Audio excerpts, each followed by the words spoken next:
Welcome to Vada Chennai சமையல். இன்னைக்கு நம்ம சேனல்ல சாட் ஐட்டம்ஸ்க்கு யூஸ் பண்ற 2 டைப்ஸ் ஆஃப் சாஸ் இல்லனா சட்னி எப்படி செய்யறதுன்னு பார்க்கலாம் வாங்க. வீடியோக்குள்ள போகிறதுக்கு முன்னாடி நம்ம சேனலை சப்ஸ்கிரைப் பண்ணாதவங்க இருந்தா சப்ஸ்கிரைப் பண்ணுங்க. நம்ம சேனல்ல போடுற வீடியோஸை உடனே பார்க்கணும்னு நினைக்கிறவங்க மறக்காம கீழே இருக்க பெல் ஐக்கனை பிரஸ் பண்ணுங்க. ஸோ ஃபர்ஸ்ட் நம்ம டேட்ஸ் டேமரின் சட்னி எப்படி பண்றதுன்னு பார்க்கலாம். அதுக்கு ஒரு பேன் வச்சு அதுல புளி கரைச்சலை ஆட் பண்ணிக்கலாம். இது பார்த்தீங்கன்னா 4 ஸ்ட்ராண்டோட பல்ப் இது. கூடவே 2 டேபிள் ஸ்பூன் வெல்லம் சேர்த்துட்டு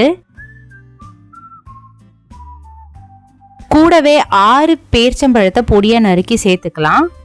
சேர்த்துட்டு இந்த சாஸ்க்கு தேவையான உப்பு ஆட் பண்ணிட்டதுக்கு அப்புறமா 1/2 டீஸ்பூன் சிவப்பு மிளகாய் தூளை சேர்த்து நல்லா மிக்ஸ் பண்ணி விட்டுக்கலாம்.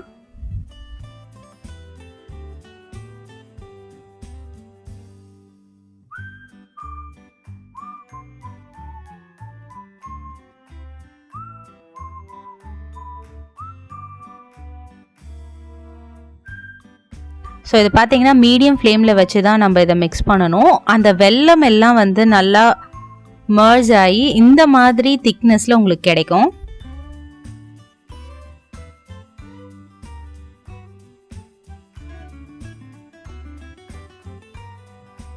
ஸோ இப்போ இந்த மிக்சர் ஆறுனதுக்கு அப்புறமா ஒரு மிக்சர் ஜாரில் இதை ஆட் பண்ணி நல்லா ஃபைன் பேஸ்ட்டாக நம்ம இதை அரைச்சி எடுத்துக்கலாம்.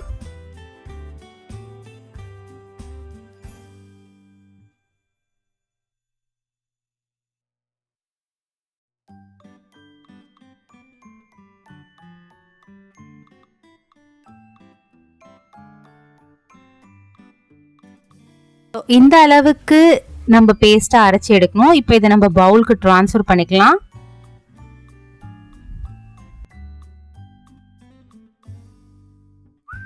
நம்மளோட யம்மியான டேட்ஸ் டேமரின் சாஸ் வந்து ரெடி ஆயிடுச்சு பாருங்க. ஸோ இப்போ மின்ட் சட்னி எப்படி ரெடி பண்றதுன்னு பார்க்கலாம். அதுக்கு ஒரு மிக்சர் ஜார்ல 2 டேபிள் ஸ்பூன் அளவுக்கு புதினா, 2 டேபிள் ஸ்பூன் கொத்தமல்லி, கூடவே 2 பச்சை மிளகாய் சேர்த்துக்கலாம்.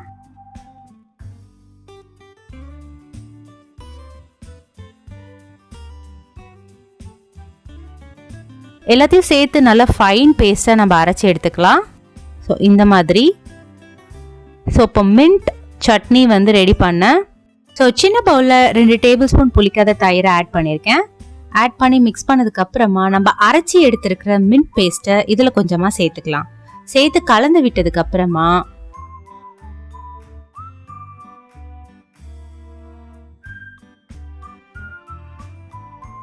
இதுக்கு தேவையான உப்பு சேர்த்து நல்லா மிக்ஸ் பண்ணி எடுத்தா நம்மளோட மின்ட் சட்னி ரெடி.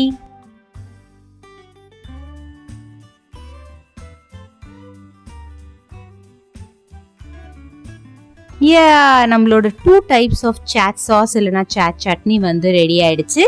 ஸோ இந்த சட்னியை நீங்க வந்து சமோசா இல்லைனா எனி டைப் ஆஃப் சாட் ஐட்டம்ஸ்க்கு நீங்க யூஸ் பண்ணலாம். ரொம்பவே யம்மியா இருக்கும் அண்ட் ஈஸியான ரெசிபி கூட. ஸோ வீட்டில் இதை ட்ரை பண்ணி பார்த்துட்டு உங்களோட வேல்யூபிள் ஃபீட்பேக்ஸ் இருந்தால் கீழே கமெண்ட்ல மறக்காம மென்ஷன் பண்ணுங்க. Thank you and happy cooking with me Rudra.